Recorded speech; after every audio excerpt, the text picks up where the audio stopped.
Good evening, ladies and gentlemen. Thank you for joining me. I'm going to be talking about the crucial first step in overcoming narcissistic abuse. I have been through and recovered from not one, but two narcissistically abusive relationships. Apparently, the first time was just not enough and I needed more. And I've been helping people overcome the effects of narcissistically abusive relationships since 2012, which means I've been doing this for 12 years, Clarice. So, what's the crucial first step? You're going to be confused, you're going to be hurt, you're going to be angry if you've identified that this was narcissistic abuse. There's going to be a lot of internal confusion and a lot of a sense of righteous indignation and isolation. The first thing and the most important step, and you can't miss it, and you need to keep coming back to this and coming from this place, is that you be very kind to yourself, very kind, very forgiving. So when I do YouTube videos, obviously this is a dreadful space.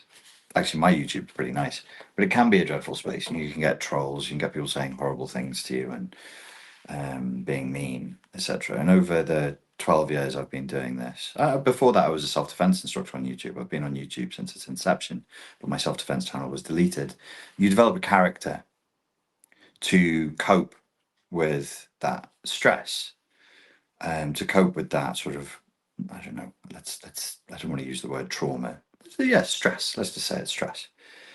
But if you've seen me on Instagram Live, when I'm talking to people and they need help, my character, the character that you would expect, changes. And if you've watched me do work with people, then you can back this up in the comments. And I will be very, very calm, very quiet, typically, unless they're flagellating themselves, in which case I interrupt them. And I'm usually coming from a place of kind acceptance. There is a place for interruption. There is a place for stopping people from hurting themselves. There is a case for directing people and saying, listen, come on, pick yourself up, let's go. But you start with kindness and you have to be kind to yourself. And the second thing, and I'm going to explain why in a moment, I'm going to give you the what first, and I'm going to give you the why. The second thing is you should be humble. You should be very humble. Very, very humble. Why kind? Why humble? When you are awoken to the fact that you've probably been in a narcissistically abusive relationship, or if you're a coach or therapist who works with people, with clients who've been in emotionally abusive relationships, you should see yourself, you should see your clients as almost people who've been bitten by something venomous, and that venom is still inside of them, and that venom is affecting them in strange ways. So in that initial phase of waking up to the fact that you've been in a narcissistically abusive relationship, quite frankly, you're not in your right mind. I was not in my right mind. We are not in our right minds at first. And coming back to sanity and coming back to normality takes time and effort. The antidote to the venom is humility and kindness, and it is delivered with humility and kindness. Because what is the venom? The venom is narcissism itself. When you are in a narcissistically abusive relationship and you're traumatized by that, your defense to the attack is highly likely to be tainted with narcissism. That's okay. That doesn't mean you have narcissistic personality disorder. But in your initial phases of recovery, you're likely to be narcissistic in your defenses. And you might be narcissistic in your defenses with other people, maybe, but you will 100% be narcissistic in your defenses with yourself. So when you're communicating you to you, what you will have is a voice inside of you. So there's the you that is you, and then there's the you that is comprised of parts of you. And a part of you has been colonized. The part of you is still infected with this venom. And so that part of you continues the work of the narcissist.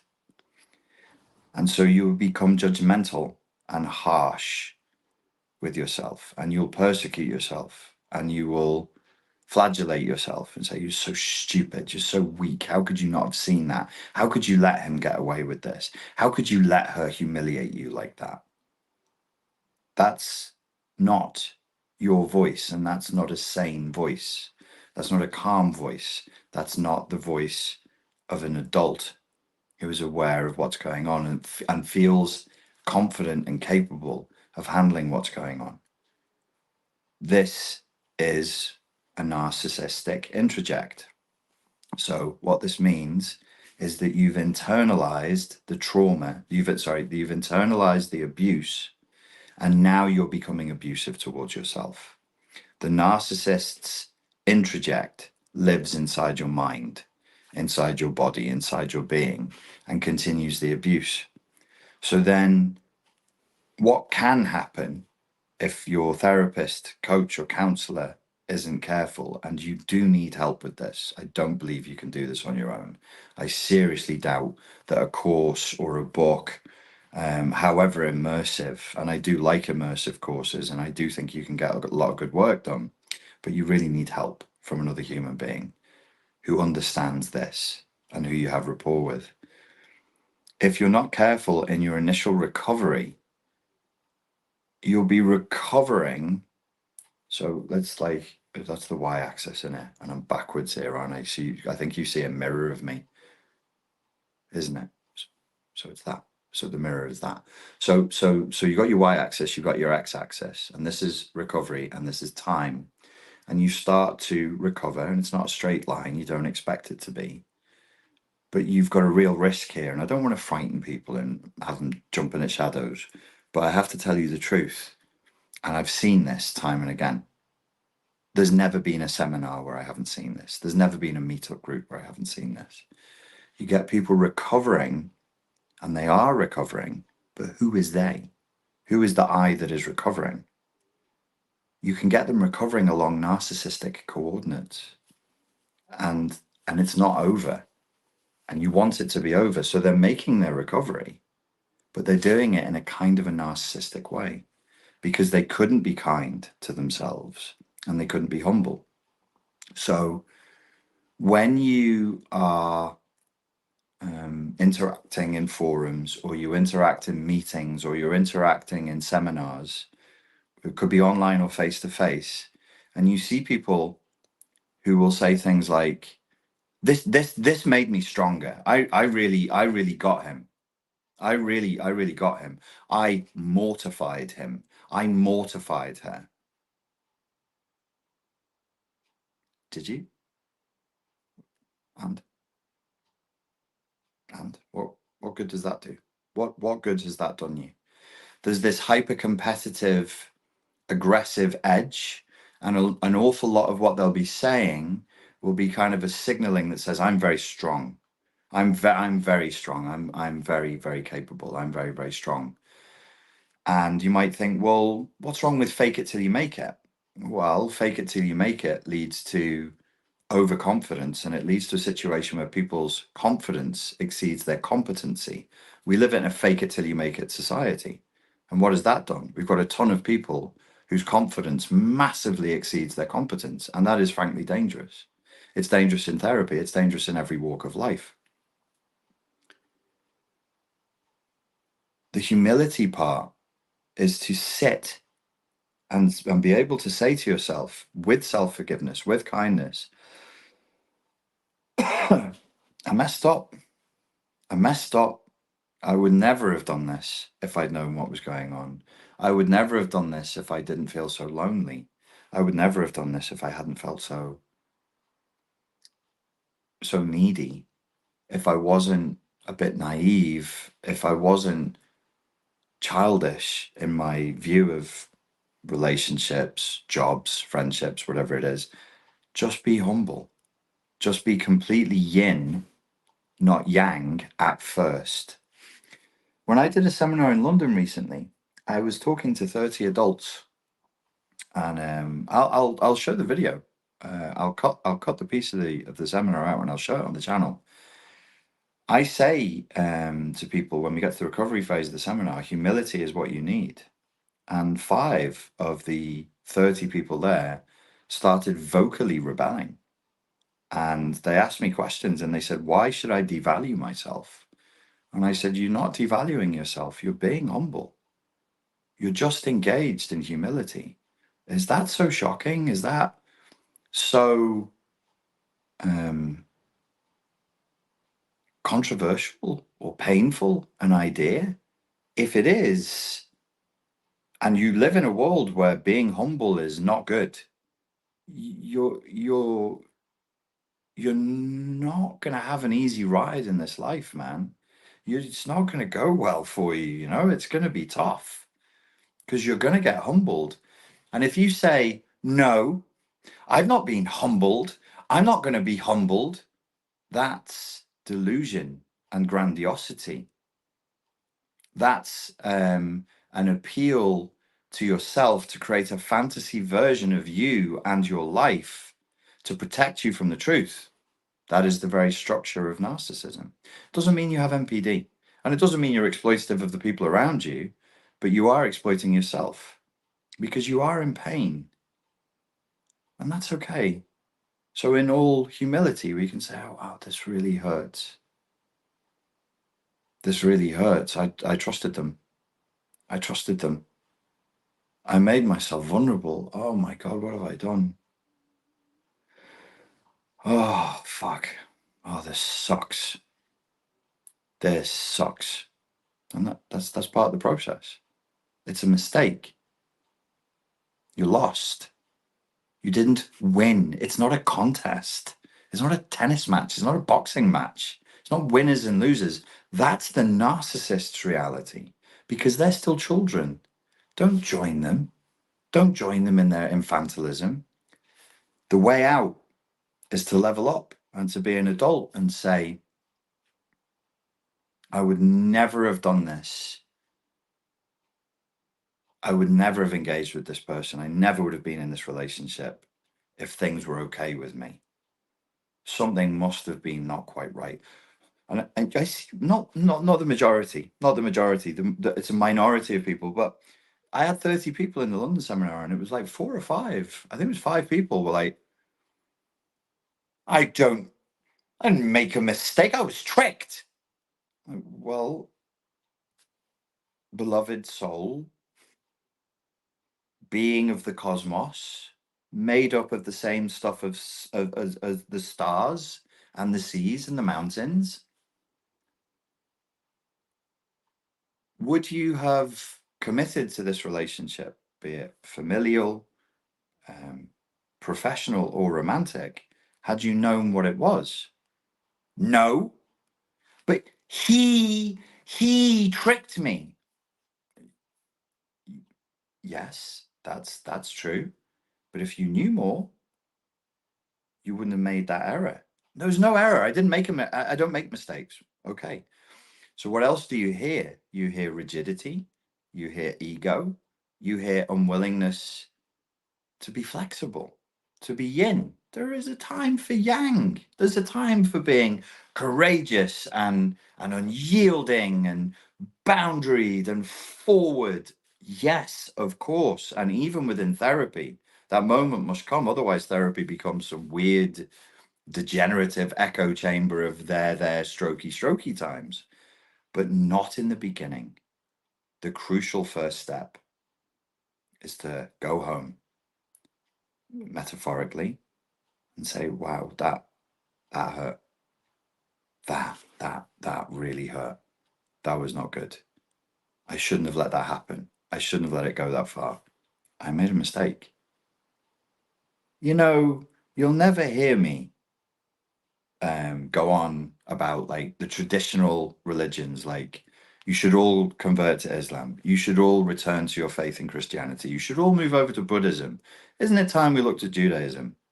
Because I don't believe that. I don't think that way.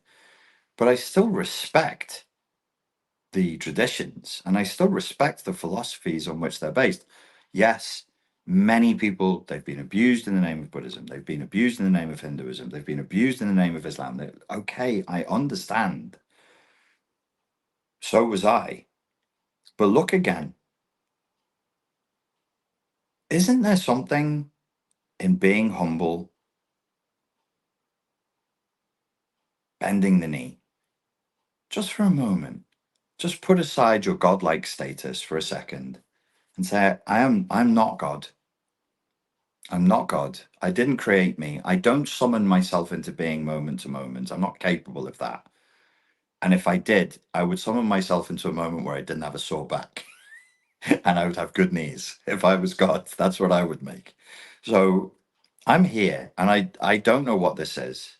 I don't know where it's going and I don't know what the purpose is. And no one does. Deep humility. Deep humility. It's good. And you say, this happened. Wow.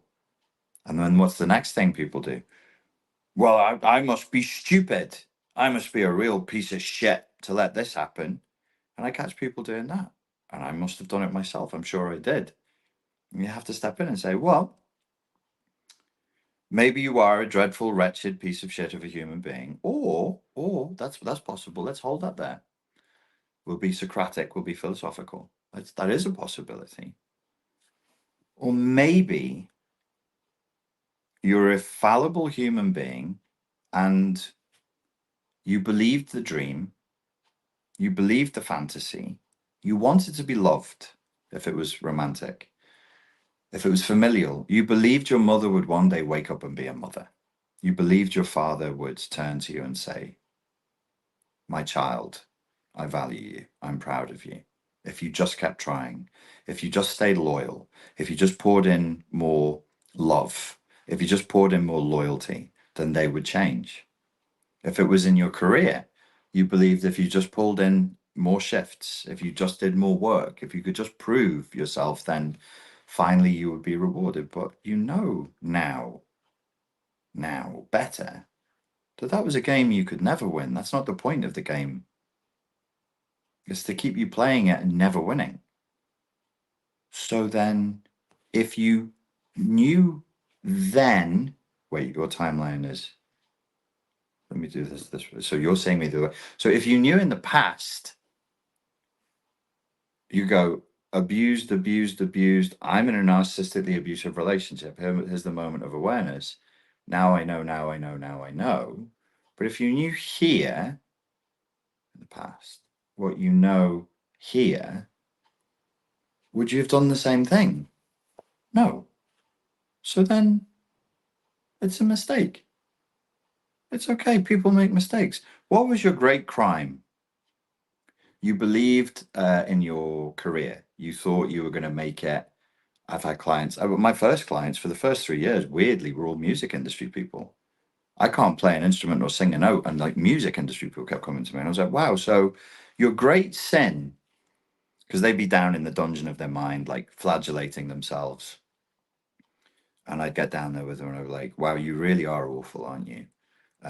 I think you should flagellate yourself twice as hard because your great crime, your great sin was to want to make music or to perform or to act or to be loved or to have a loving family member.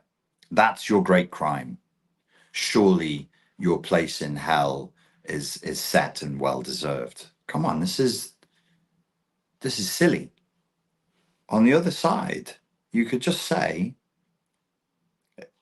with humility, I wouldn't have done that if I'd known better. I was probably at a low point in my life when it started. Things were not together, or they were, or, or they were, because people don't like it. There's a wave of pushback now when I say that people have codependency. People hate it. No, I was fine. You were fine. I don't have codependency. Okay, well, you don't have codependency, but you were totally fine. Yes. There was nothing wrong. You didn't need therapy. There was no unresolved issues. No, I was fine. She did that to me. Okay. So this fine, sane, emotionally mature, potent, and sovereign individual that you are stayed in an emotionally abusive relationship for months or years, knowing it was abusive, trying to beg, plead, or fawn your way out of the drama and the pain because the other person has some mysterious magical potency to hold people in place. For the love of God, ladies and gents, like that's not reasonable. That's splitting. That again is a narcissistic defense. It's either all good or all bad. They did this. Yes, they did. And what they did was wrong. And it's good to sit with a therapist, a coach, or a counselor and say, this was wrong. That shouldn't have happened to you. But where are we in this? Where are we in this? We brought nothing to the table. We brought nothing. We just signed up for abuse and stuck around with it for months. Many people here in the comments, it will be years. They stuck around with it for years. There's no need for self-persecution. Like, nobody's perfect. Nobody's perfect. It happens. It happens. At the time, I was a little isolated. There was stuff I didn't deal with from when I was younger. I had some emotionally immature ideas around romance, around my career. I believed I could do this, that, and the other thing, blah, blah, whatever it is. Whatever it is. Or you were fixated on something, or you fetishized something, or you were obsessed with something, and you were tempted, and you fell prey to the temptation. There you go. That's me using the old Abrahamic model. Somebody came along, they tempted you. Some element of sinfulness you can probably tick off if you go through the 7 deadly sins. Was there lust involved? Was there greed involved? Yeah, maybe. Did you kind of sign a contract with a demonic entity, metaphorically speaking? Yes. Were you then ripped off by this evil being who didn't give you what they promised you in return for your soul and your sovereignty? Yes. Okay.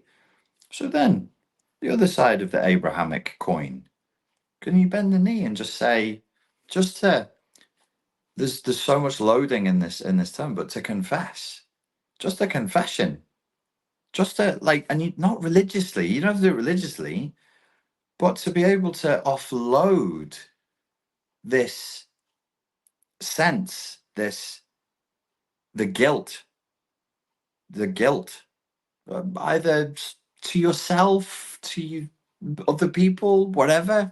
Yeah, this was a mistake. I fucked up here. I fucked up. This is what I did, and this is why I did it. And I'm ashamed of it because it's dumb and it's immature. Wow. And then, as I said to you in the beginning, you hold that in a space that's kind and that's forgiving, and you go, haha, well, that's what people do, I guess.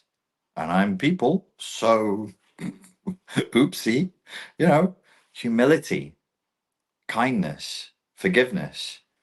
Can you forgive yourself for loving somebody? Oh, forgiveness of the self. I mean, forgiveness of them. I don't know. Take it up with your local priest. Forgiveness of the self is a key element of this. To be humble, to be kind to yourself, and then say, yeah, I can forgive myself for that. That was dumb. That was silly. I had no reason to sincerely believe that that person was going to be a good partner. I had no reason to think, no adult reason. I wasn't in my adult when that relationship started. And I didn't run that relationship from my adult. I ran it from child. I ran it from my childhood script. I ran it from my childhood trauma. I ran it from childish beliefs and ideas that I've held near and dear to me for years and I just couldn't let go of. And that now I realize it's time to let go. Humility, kindness, self-forgiveness. There's no point engaging in narcissistic defenses. There's no point in saying, oh, they didn't hurt me. I got them. I really showed him I mortified him. Come on.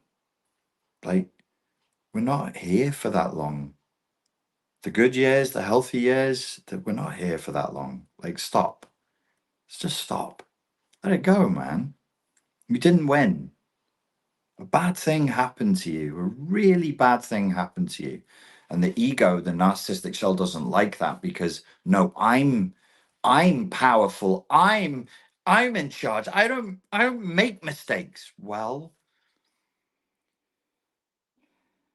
you're not all powerful. You're not in charge. You do make mistakes and bad things do happen to people. What was the great sin? Was it lust? Was it laziness? What was it? It was nothing. It was nothing. It doesn't make you a bad person. Or you just wanted to be loved. Or you just wanted a certain type of relationship with a certain type of person. Whatever it is, it doesn't matter. It's not worth carrying for the rest of your life. And if you respond narcissistically and you retreat behind a narcissistic shell defense, you'll carry that burden. You'll carry it for life, for life, for life, for life. I also, if I'm not going to go crazy running this channel, I have to tell more of the truth, my therapist says. I've seen too much of this. I've seen people stay in this palliative, self-numbing state, this echo chamber of just talking and talking and talking about narcissistic abuse. And it's ego that traps them there. They can't move on. They can't mature past it because you have to have the humility. You have to have the kindness. You have to have the forgiveness. In my opinion, you should have some sort of a confession. Like, on the other side of confession is redemption. That's the point. It's not to further, if it's used to further persecute, that's perversion and that's evil, but it should be redemption. There needs to be redemption. There needs to be the option for redemption. There needs to be the option for forgiveness. There needs to be the option for growth and to be able to move on. Don't be rigid. Just don't be rigid. Just go, yeah, man. Yeah, I fucked it up, didn't I? That's what I would do with people. That's what worked for me. And so when I'm coaching people or I'm helping them through that process, I'll sit with them. I'll have a bit of a laugh about it. Like, oh, is that what you did? That was a bit of a dumb move, wasn't it? And I go, yeah, it was. It was. Well, at least it didn't cost you very much. And they'll be like, yeah, just 15 years of my life or 25 years of my life. Because this is it. This is reality. This is what we've got. This is all we've got left. And I'm scared that I'm perpetuating palliative echo chambers for people to just sit there sucking their thumb and casting out all responsibility in a weird way, kind of engaging in secondary scapegoating and saying, they did this to me, it was all them. And they never move on and they never change. And I've seen some people, the same names for the entire 12 years that I've been doing this. And that frightens me. That scares me. That's not good. That is not good. It's hard to recover from narcissistic abuse. It's hard to recover from emotional abuse. It's hard to recover from all abuse, but it's not impossible. And it definitely doesn't take 12 years, but it does take humility. And if you can't be humble, I can't help you. I swear, voila, I can't help you. Never buy a course from me again. Never watch another video again. I cannot help you. If none of this makes sense to you, unsubscribe, go somewhere else. I can't help you. Genuinely. And I'll tell you the truth before you leave. I don't think anybody can help you. You have to start from humility. You have to start from self-kindness and you have to start from self-forgiveness. It's the only way. And you have to believe in redemption. Well, because if you don't believe there's any redemption, what are you doing? What's the point of the exercise? You have to believe in it. Then, after your humility, your self-kindness, your self-forgiveness, some kind of a confession. Doesn't have to be to a priest. It can be therapy as a kind of confession. Therapy is the confession of the modern world. But sit with another adult and sit with everything. Tell all of the truth. Everything. The ugliest things that you've never told anybody. Tell them that. That's what your therapist is there for. Then you can grieve. Then you can feel sad. I don't want to feel sad. I want to keep feeling good. That also is a narcissistic defense. You're trying desperately to keep reality at bay. And it's not my job to convert people. And it's not my job to break through that ego boundary. I can't. I don't have the strength, nor the patience. I'm not, like, by nature, a particularly patient person. I'm capable of compassion sometimes, usually if I can see a person in front of me and I know that they're sincere, then I can do it. But most of the time, I'm fairly misanthropic. So then you'll grieve and then you'll cry. And that's okay. That's okay. There isn't a cognitive, intellectual way out. The people who are offering you purely cognitive, purely intellectual ways out are themselves stuck. Look at them. Look with your real eyes. Look with your eyes, your brain, and your heart, and listen to them. And they will tell you they're trapped. They're trapped. And they're communicating to you. I'm very strong. Yeah. There's a lot of strength signaling. I'm very clever. I'm very, very clever. I'm very, very strong. I hear you. And where's all that cleverness and strength got you? Where's it got you? When you're taking advice from people like that, like the graph I drew before, time, healing, you will make progress, but you're making progress inside of that matrix, inside of those coordinates. It's terrifying. You're making narcissistic progress, and you go, oh, I feel better, and you will. I'm not so anxious. I'm not so depressed. True, you will feel better. But from purely narcissistic coordinates, you're learning to invest in a grandiose, narcissistic vision of yourself and of your own life. And it's not going to lead anywhere good. Be kind to yourselves, be humble, forgive yourselves, and be ready to grieve. It's fine. All of it's fine. It's not that big of a deal. I don't know why there's so much resistance around this stuff, except as I was ranting last night, I just think that the culture that we've created is I'm convinced by Lash's book, totally convinced. I'm only 2 chapters in, but it's a brilliant book. We've created a thoroughly narcissistic culture. And so people loathe the idea that they're in any way less than perfect and less than powerful. It's like, it's the anathema of the modern ideology, which is incredible to me because at the same time,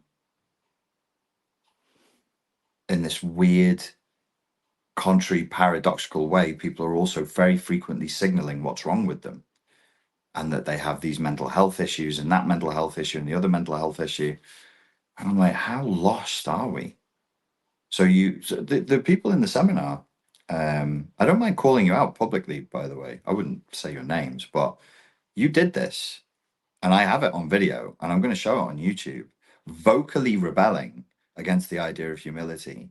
And one woman stopping me from delivering the seminar, shouting, I will not devalue myself in that way. What was that? The mere suggestion that you adopt an attitude of humility for your healing process when you're saying, I can't live my life properly because of something a narcissist did to me. So you're desperate for help and you'll do anything. You'll do anything, but you won't be humble.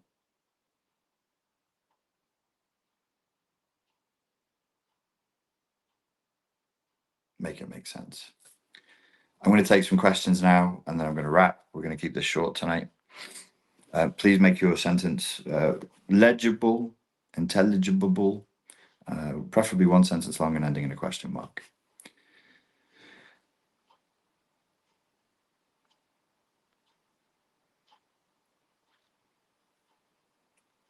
How can I move on from feeling stuck mid-healing? I'm trying to imagine what that would feel like. Feeling stuck in the middle of your healing. So you've done healing and then you're stuck. Interesting. Still feeling too narcissistically attached to what some other person or teacher believes about me. This is something that you should take to the therapist or counselor that you're working with. And I know how embarrassing this can be. And that's where the humility comes in. You can have a sense of humor about this, but you're going to have to actually say to them, look, this is embarrassing, but I'm really attached to what this authority figure in my life believes about me, and I can't get past it. And then a good therapist or counselor is going to help you to deconstruct why that's so significant for you and just how silly it is for that to be so significant for you. Therapy can be very, very good for this kind of thing. What's up with all the trolls? Do we have a lot of trolls tonight? Don't worry. There will always be archontic interference.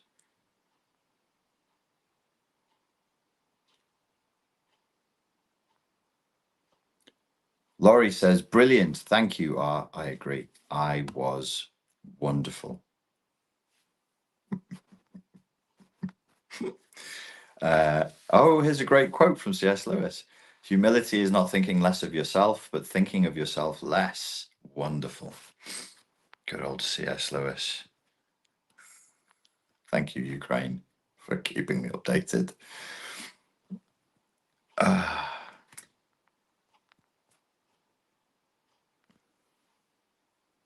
How can humility be a negative?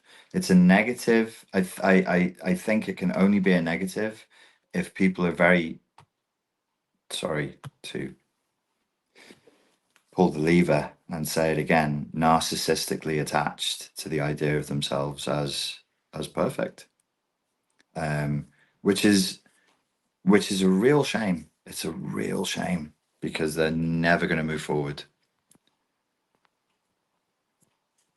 How long is long enough with the grieving? Do you expect me to give you, I don't know what answer you expect. 7 months, 3 days, and 37 minutes precisely. As long as it takes. As long as it takes. Charles Baldwin. That is a fine name. Captain Charles Baldwin. Sir Richard, how do you recover from overanalysis paralysis? It's nice to be in the head. In the head, we can feel in control. In the head, you'll notice a lot of narcissistic endeavor takes place here. Because if you're in your headspace and you're intellectualizing, in order to intellectualize and analyze and rationalize, you're back in control. But when you go into your heart and into your emotions, you're not in control, or you're in less control. And if you're not emotionally intelligent and emotionally fluent and emotionally literate, the emotions can be very frightening. So it's worth going with the emotions and trying to become more emotionally literate. I have courses that attempt to help people to do that. Why does people clinging to the trauma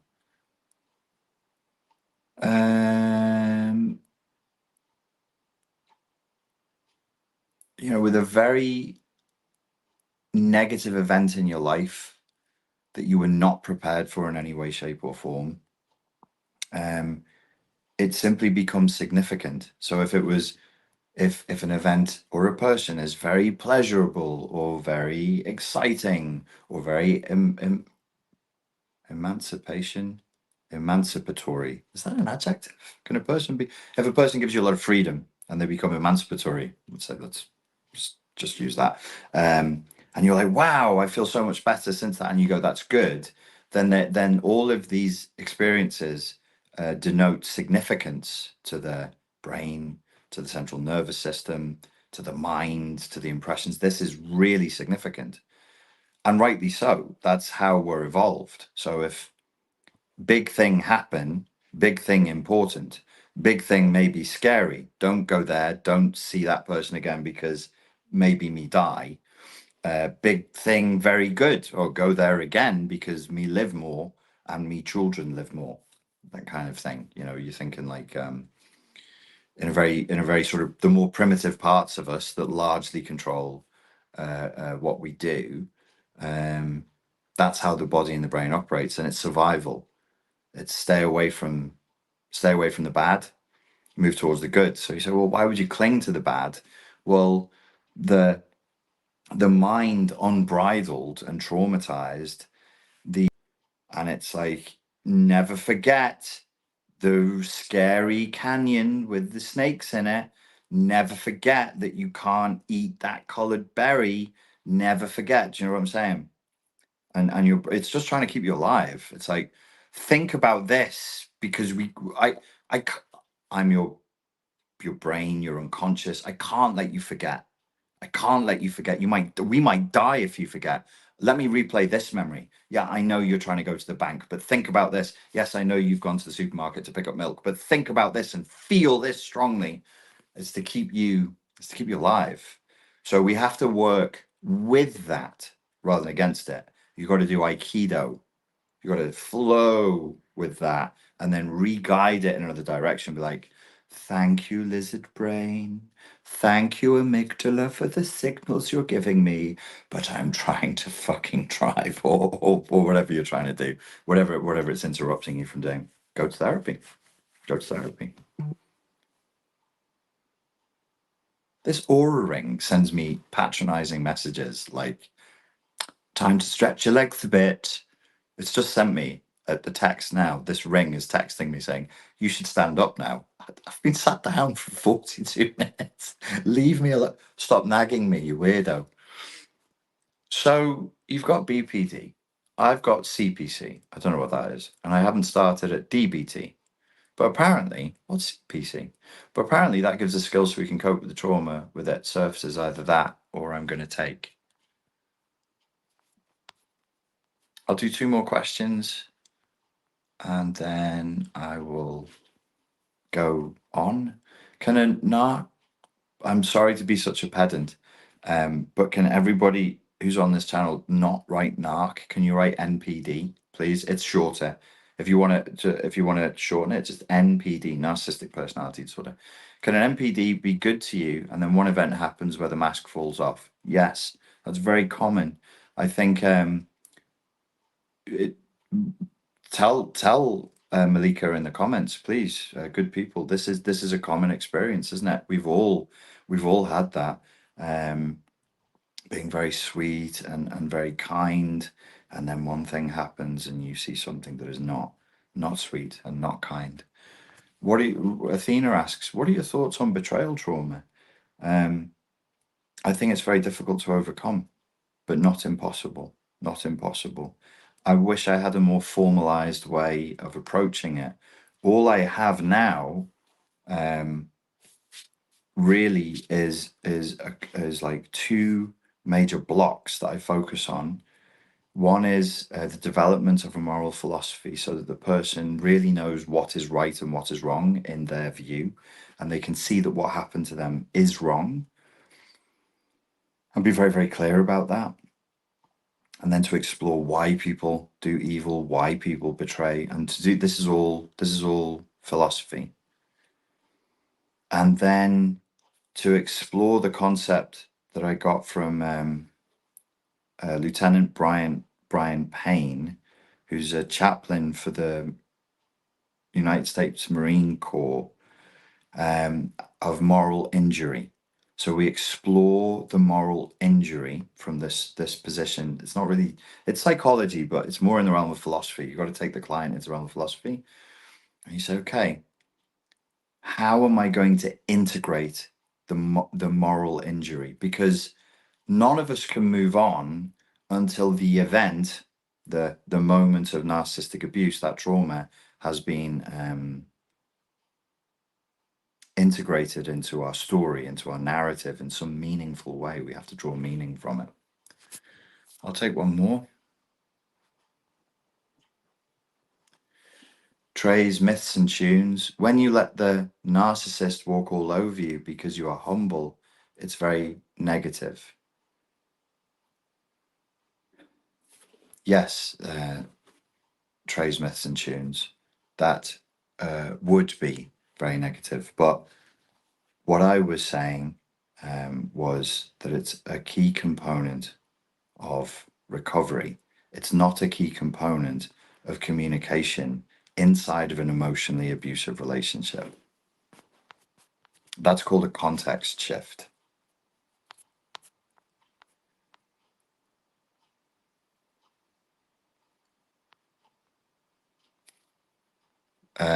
Donna asks, and this is the last question we'll do, can an NPD never want sex or no affection? Yes, and this is very confusing because you can't diagnose NPD through these micro clusters of behavior, because in between yourselves you'll have had you both had an experience with an NPD, really, genuinely, not just somebody who's highly narcissistic or somebody who's just a bit of an asshole, an actual NPD.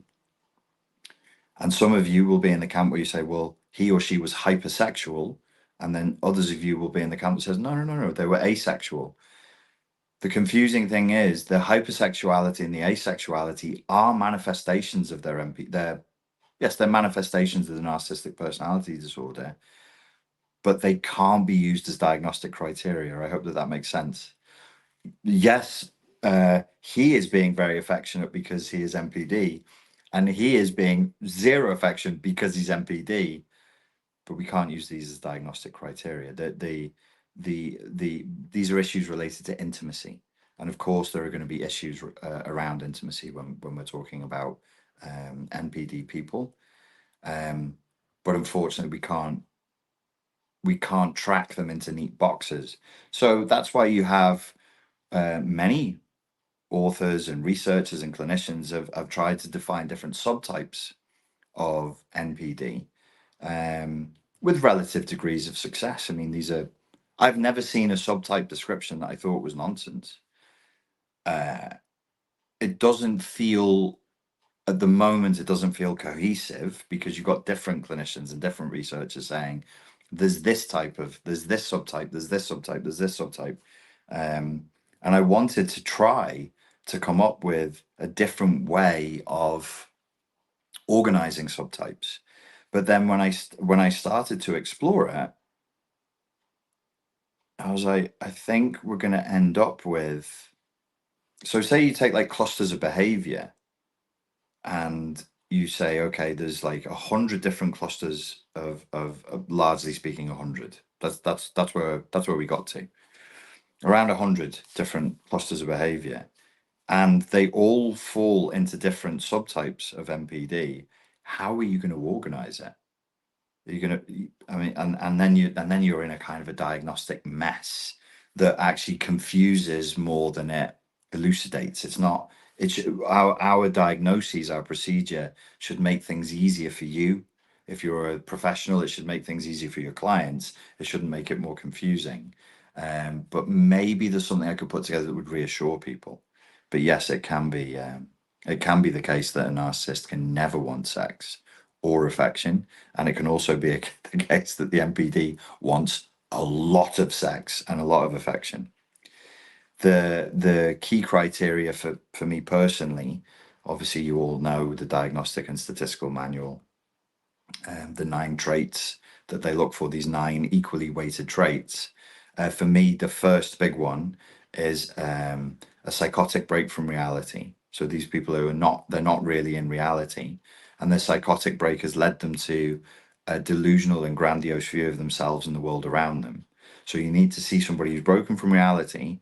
They're really, really attached. So that's two things. To a grandiose version of themselves that isn't backed by facts and isn't backed by data or reality. It's just that's how they see themselves. Then lots of entitlement. They're very, very entitled people, and lots of exploitation. So break with reality, deep fixation on a grandiose version of themselves and the world around them, bags of exploitation, lots of entitlement, and of course, zero effective empathy, zero compassion. They really don't care who they hurt as long as they get what they want. That's 50 minutes. Ladies and gentlemen, I hope that that was useful. Thank you so much for your time and for your attention. And I look forward to that. Oh, I nearly forgot. We're doing another 30-day challenge. We're doing it because I need it. Yes, we're doing it for me. Thanks for joining in on my endeavor. We're starting on Sunday the 11th, which is this Sunday. This time, we're doing a focus on, it's the Future Focus course, but we're going to be integrating elements of summoning the self. So this really is for people who would identify as being overgiving, people pleasers, fawn responders, somewhere on the spectrum of codependency, who really want to get their shit together in 2024. If that describes you as it does me, then get on this new 30-day challenge. It's available through the homepage at richardgrannon.com.